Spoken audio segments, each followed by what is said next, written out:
Palagi nagsiseling kami ng response or flower. Ba't umiiyak ka?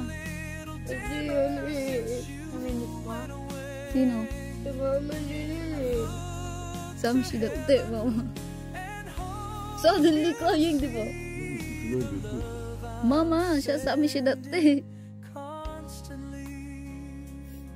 Because siya miss mama mo, isyo de siya, sometime, selling flower. Dati, sa amin siya di siya. Hindi ka naghihilo doon? Bakit? Nasa Pilipinas si mami. Bikulit siya. Nagulat natin mo, bigla ka nalang umiiyak. Yung makain na kaganto. Ako thinking, ako maybe bad again, diba? Namiss ko rin siya. Namiss ko rin siya. Mami, yung mukha ni Daddy Koji naging ganito. Kasi syempre nabigris na eh. Nagulat na siya. Sugoy, actress, no? Actress yan. Hana, pwede ka maging artist. Gusto mo yun? Kasi yung luha mo mabilis eh. Very fast, your tears. Gusto mo yung watching ka namin sa TV? Nagda-drama ka? That's my luha ka. なんでそんなこと言うかな。ピュアでしょ I know! I'm just joking to Hana. Ano? Uy! Tsaka mami, ang galing ni Hana maggawa ng doon sa paper. Mami. Kausapin mo si mama. Dali. Tatawagin ko. Dali, dito na. Ay, sasend ko kasi kay mama to eh. Hana, kausapin mo si mama.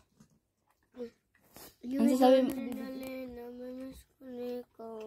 Ano pa? Tsaka nagluluto mo ako Eggy. tomago, tsaka chicken, tsaka sabaw, favorite ko, tsaka everything. Yung tinapay. Sa akin. Yung tinapay mo. Yung tinapay. Ano ginagawa ni mama sa tinapay?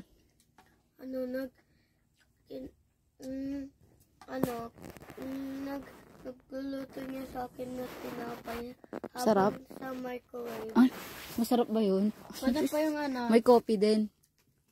Paano pa yung... Kasi everyday, mama, di ba, early wake up, then Hana gutom, di ba? Together, breakfast, mama cooking French toast. Not a French toast.